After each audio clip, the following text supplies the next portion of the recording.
Olá a todos. A aula se insere no curso de História Contemporânea 4 da Faculdade de Formação de Professores, a UERJ, tendo como tema a libertação da Argélia.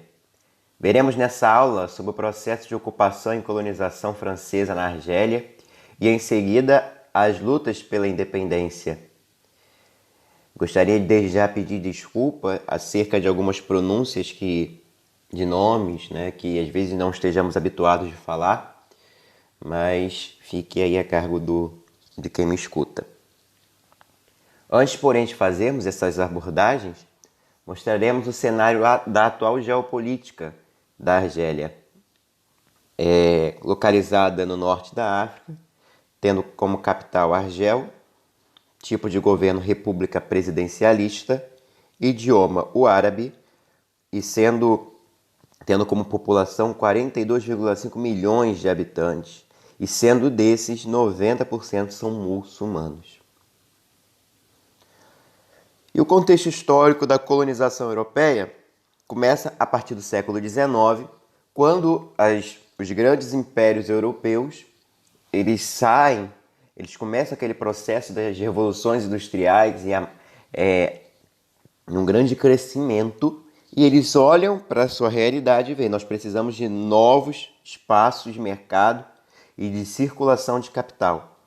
Para expandir esse mercado, eles vão justamente ir para esses locais da África e da Ásia, de forma a conseguir novas pessoas para comprar seus produtos, dessa forma também permitindo uma maior circulação do capital e acumulação de riquezas, né? Sendo assim também, vendo que cada país fazendo isso, cada império fazendo isso, seria dado como se fosse uma grande luta pela hegemonia desses impérios para saber quem era mais rico, quem tinha mais proveito dos seus bens. Para fazer essa ocupação na África e na Ásia, se daria um discurso muito discriminatório no quesito racial, né? O século XIX veio com isso. Com o avanço do método científico, ficou presente mais ainda um discurso.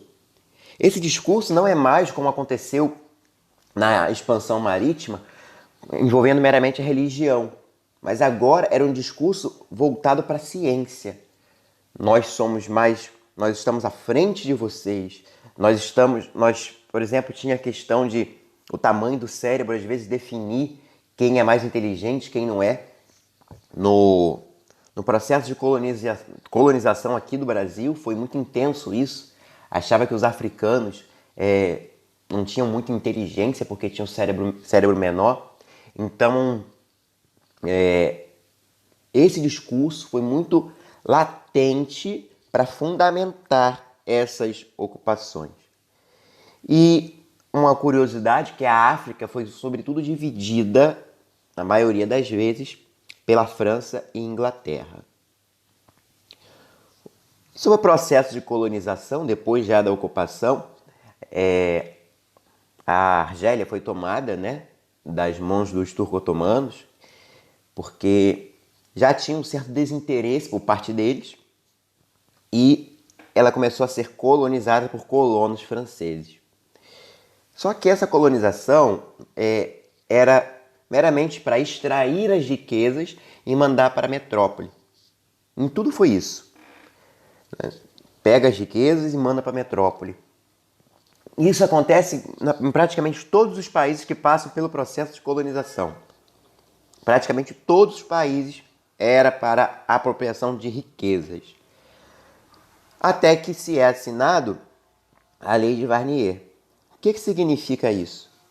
As áreas produtivas da colônia passou a ser tomada da mão dos indígenas, da mão dos muçulmanos, e se colocou na mão de colonos franceses, para facilitar esse envio de riquezas para a metrópole.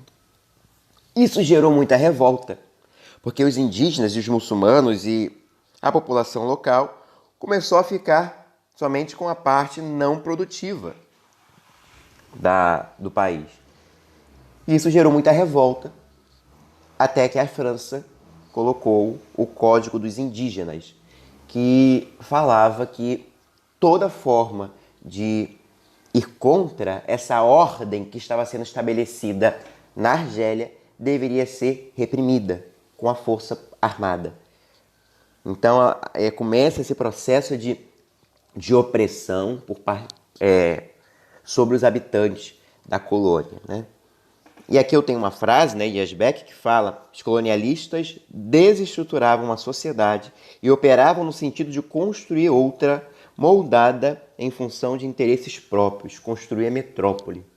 Eles desconstruíam a colônia para construir a metrópole. Então começa uma luta por hegemonia local, uma elite local combatendo a elite francesa. Então, começou aqui esse desentendimento, né? Os camponeses que tinham suas terras, né, aquele campesinato forte próprio da Argélia, pela lei de Barnier começou a ter suas terras tomadas. Então eles começaram a se estabelecer na cidade, nas grandes cidades, em Argel sobretudo. E essa imigração, nós vamos ver lá na frente, favorece uma centralização de grupos sociais na capital. Mas isso veremos mais adiante. E aqui nós vamos ver também que, com a vinda dos colonos para cá, o território argelino seria totalmente comandado por imigrantes europeus. Eles tomariam os cargos públicos, eles seriam os mais ricos, eles formariam a elite local. Começa, a partir desses confrontos, uma espécie de nacionalismo argelino. O que seria? Uma tentativa de iniciar um processo de independência. Um processo que diz que nós precisamos acabar com os grilhões que nos ligam à França. O primeiro movimento é a Estrela Norte-Africana. É um movimento que surge com estudantes e pessoas que eram da Argélia e foram para a França, de uma forma externa, estavam na França, e nessa forma externa começa uma luta externa em prol da independência. Foi fortemente reprimido também. União dos Muçulmanos Norte-Africanos seriam o primeiro movimento dentro da Argélia e com algumas partes ali de Marrocos para uma independência geral. Começou a se ver que toda aquela parte ali se pensava numa independência de toda aquela parte do norte da África. Também foi muito reprimida. O Partido do Povo Argelino foi o primeiro momento em que as camadas populares se uniram em prol da independência, que também foram reprimidos. A partir do Partido do Povo Argelino, surgiu-se a OS, a Organização Especial. Essa organização era uma organização de luta armada em prol da causa da independência. Depois também veio a Associação de Ulemás Argelinos, né? E o que significa isso? Eram muçulmanos vendo a independência de um sentido religioso. E aí eles iriam começar a combater a França. Aí eu tenho a foto do Mohamed Ben Bella, que é o patrão da independência e criador da FLN, que nós vamos ver no slide seguinte. Essas lutas por independência vão ficar latentes quando a França vai ver que nós precisamos vão ficar latentes de uma tal forma que a França vai começar a ver nós precisamos fazer algumas aberturas políticas. Então eles vão estabelecer a Constituição de 1946 e o Estatuto Argelino de 1947. Esses dois davam aos argelinos algumas medidas de autonomia, mas que ainda assim ficavam presos na França. Eles poderiam agora ocupar alguns cargos públicos, né? Mas isso não vai agradar ninguém. Vem a Frente de Libertação Nacional, que foi um movimento que tomou proporções tão grandes que foi um dos grandes responsáveis pela independência. Inclusive, lá na frente nós veremos que será o único partido, depois do início do governo provisório, a ser colocado oficialmente na Argélia, né? Então essa Frente de Libertação Nacional iria combater e organizar uma luta armada por meio de focos de guerrilha para a independência. Seria reprimida, mas ela seria um dos únicos partidos que conseguiriam, de fato, ajudar na causa revolucionária, na causa da independência. Até que se chega o 31 de outubro de 1954, que foi a eclosão da guerra, né? Por meio de passeatas, os argelinos pediam a independência. Aconteceu a mesma coisa parecida num processo de independência na Revolução Russa, né?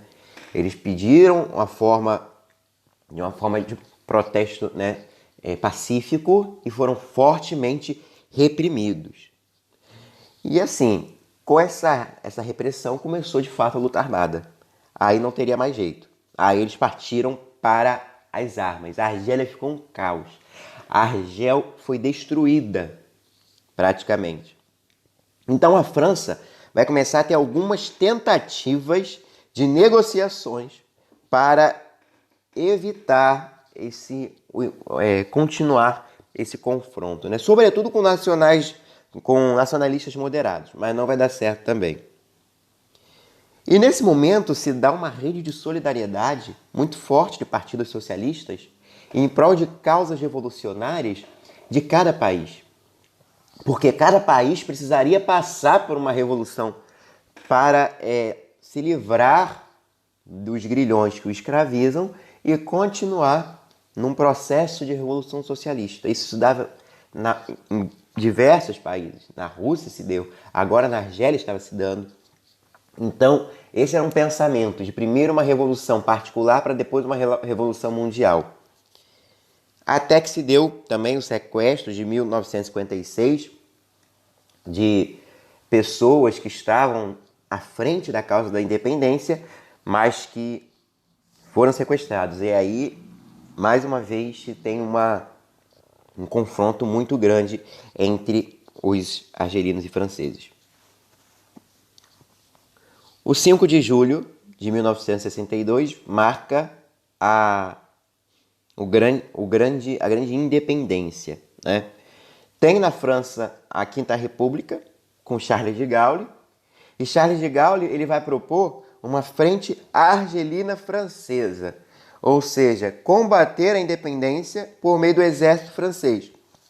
É aqui que ali a França já estava um pouco respirando melhor depois da Segunda Guerra, então ela envia o exército para cá para tentar reprimir, mas não deu muito certo. Essa frente argelina não funcionou e agora vai ter mais uma tentativa de negociações por meio do armistício. Parar a guerra e vamos sentar de forma pacífica tentar resolver esses problemas.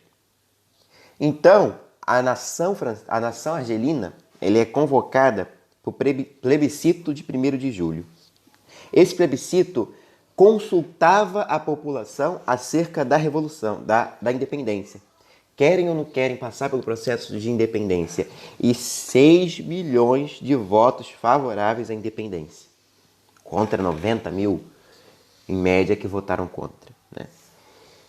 Então se deu a independência por esse clamor popular e o início do processo de descolonização. E a Argélia estava arrasada no âmbito político, no âmbito social, em todas as esferas. As riquezas tinham sido tomadas, então seria preciso começar um novo processo para crescer e, de fato, eles vão conseguir isso. Existe, então, na Argélia, nesse período, a Assembleia Nacional Constituinte. Essa Assembleia iria oficializar a eleição do Ben Bella, que nós mostramos aqui há pouco, né? Ele seria um grande líder que conseguiria colocar, de fato, a revolução em pauta ali, promovendo modernização no âmbito da saúde, sobretudo na educação, porque, de fato, a partir desse processo de independência e de descolonização, eles conseguem reduzir a quase 10% o número de níveis de analfabetos. Então, foi um processo delicado, mas que de fato eles conseguiram, né? E essa Assembleia Nacional Constituinte, como eu falei lá atrás, colocaria a FLN somente como um único partido político, né? Só que acontece que esse socialismo argelino vai ser colocado em prática, eles vão começar a apoiar outras revoluções, e Ben Bella ele vai ter uma questão curiosa, porque as pessoas vão ver ele como uma pessoa, como vai começar a ter esse culto pela personalidade. E isso vai desagradar alguns. Vai desagradar porque eles vão falar assim, nossa, nós não precisamos de uma pessoa que ser um culto de personalidade de alguém. Nós precisamos do culto como é que posso dizer? Pela causa revolucionária e não por alguém. Porque esse alguém está aqui agora, mas amanhã pode não estar. Então, é aí nesse contexto que se dá a queda de Ben Bella. Para que se ficasse nítido que a independência não é por causa de uma pessoa, mas a independência e o processo de descolonização é uma luta. É uma luta de um povo. Então, tem a queda dele e depois sobe ao governo Boumediene, né?